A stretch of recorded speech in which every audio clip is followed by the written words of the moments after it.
नशा। नशा का नाम सुनते ही हमारे दिमाग में सबसे पहला नाम शराब का आता है। दुनिया में सबसे ज़्यादा नशा शराब से ही किया जाता है। लेकिन दोस्तों, क्या आपने कभी ये सोचा है कि शराब पीने के बाद इंसान के दिमाग पर इसका क्या असर होता है? आखिर शराब पीने के बाद इंसान के दिमाग में ऐसा क्या होता है जिसकी वजह से उसे नशा होता है और उस समय उसे सबसे ज़्यादा खुशी मिलती है? और क्यों इंसान को शराब की आदत हो जाती है? आज की इस वीडियो में हम अल्कोहल से हमारे ब्रेन में होने वाले इफ़ेक्ट के बारे में जानेंगे और ये भी जानेंगे कि हम शराब की आदत को कैसे छोड़ सकते हैं। हेलो साइंस लवर, स्वागत है आपका द साइंस न्यूज़ में। तो आइए जानते हैं इसके बारे में।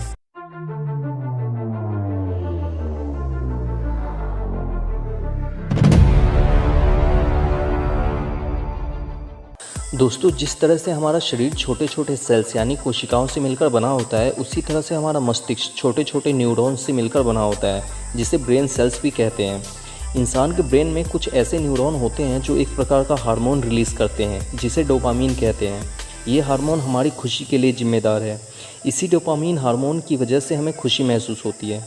जब हम अपना फेवरेट काम करते हैं, जैसे अपना फेवरेट खाना खाते हैं, अपनी फेवरेट जगह पे घूमने जाते हैं या कहीं एंजॉय करते हैं, तब हमारा ब्रेन इसी हार्मोन को रिलीज़ करता है, जिसकी वजह से हमें खुशी महसूस होती है। हमारे ब्रेन के न्यूरॉन्स कुछ मात्रा में डेली डोपामीन बनाते हैं और हमें खुशी देते रहते हैं। लेकिन जब कोई इंसान शराब पीता है तो उस इंसान का ब्रेन बहुत ही ज़्यादा मात्रा में डोपामीन रिलीज़ करने लगता है, जिसकी वजह से उस इंसान को बहुत ही ज़्यादा खुशी महसूस होती है। पर जब उस शराब की मात्रा शरीर से ख़त्म हो जाती है, तब ब्रेन डोपामीन का प्रोडक्शन यानी कि उसको बनाना भी कुछ समय के लिए बंद कर देता है, क्योंकि जो डोपामीन ब्रेन रोज़ थोड़ी थोड़ी मात्रा में बनाता था, उसे शराब के कारण उसने एक ही समय में बहुत ज़्यादा बनाकर रिलीज़ कर दिया, जिसकी वजह से अब कुछ समय के लिए डोपामीन का प्रोडक्शन रुक जाता है। ये बिल्कुल वैसा ही है जैसे मान लीजिए आप किसी ज़मीन पर प्राकृतिक रूप से गेहूँ की खेती करते हैं और वो खेत आपको एक साल में 1 क्विंटल गेहूँ देता है। फिर आपने उस खेत में अपनी गेहूं की फसल को बढ़ाने के लिए खाद, यूरिया वगैरह डालकर अपनी गेहूं की फसल को 1 क्विंटल से 5 क्विंटल कर लिया। अब आपने ये सोचा कि खाद से तो मुझे बहुत ज़्यादा गेहूं मिल रहा है और अब आप हर साल अपने खेत में खाद के सहारे ज़्यादा गेहूं पैदा करने लगे। पर एक समय ऐसा आएगा कि आपके पास खाद नहीं होगा और अब वही खेत प्राकृतिक रूप से 50 किलो गेहूँ भी पैदा नहीं कर पाएगी, क्योंकि अब वो खेत बंजर हो चुकी है। अब उस खेत को सही होने में कुछ साल लग जाएंगे। ठीक इसी प्रकार से हमारे ब्रेन के साथ भी होता है। हमारा ब्रेन डेली अपने हिसाब से थोड़ा थोड़ा डोपामाइन रिलीज़ करता है, जिससे हमें खुशी मिलती है। लेकिन इंसान ज़्यादा खुशी पाने के लिए शराब पीने लगता है, जिससे उसके ब्रेन में ज़रूरत से ज़्यादा डोपामाइन रिलीज़ होने लगता है और उसे ज़रूरत से ज़्यादा खुशी महसूस होने लगती है। इस खुशी को पाने के लिए इंसान बार बार शराब पीता है और उसे इसकी आदत लग जाती है। और एक समय ऐसा आता है जब उसे शराब नहीं मिल पाता है।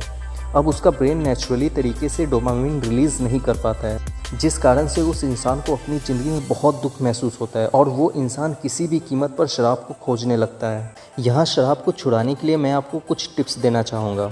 अगर सच में आप शराब को छोड़ना चाहते हैं तो सबसे पहले आपको अपने दिल और मन को मजबूत करना होगा। आप एक ही दिन में इसकी आदत को नहीं छोड़ पाएंगे। इसके लिए आपको धीरे धीरे कर कर अपना डोज कम करना होगा। फिर एक समय आने पे आपको पूरी तरह से इसे बंद कर देना होगा। इसके लिए आप मेडिटेशन और योगा का सहारा ले सकते हैं। डेली मेडिटेशन, योगा और एक्सरसाइज करके आप बहुत हद तक इस आदत को छोड़ सकते हैं, क्योंकि इसे करने से हमारे ब्रेन के न्यूरॉन्स मजबूत होते हैं। आप ज़्यादा से ज़्यादा समय अपने घर परिवार और प्रकृति के साथ बिताने की कोशिश करें। इससे भी आपको बहुत मदद मिलेगी शराब को छोड़ने में। वीडियो अच्छा लगा हो तो इसे लाइक कर दें और इस वीडियो से रिलेटेड आपके मन में कोई भी सवाल हो तो आप मुझसे कमेंट में पूछ सकते हैं। और ऐसे ही साइंस और टेक्नोलॉजी की नॉलेज से अपडेट रहने के लिए सब्सक्राइब करें द साइंस न्यूज़ को।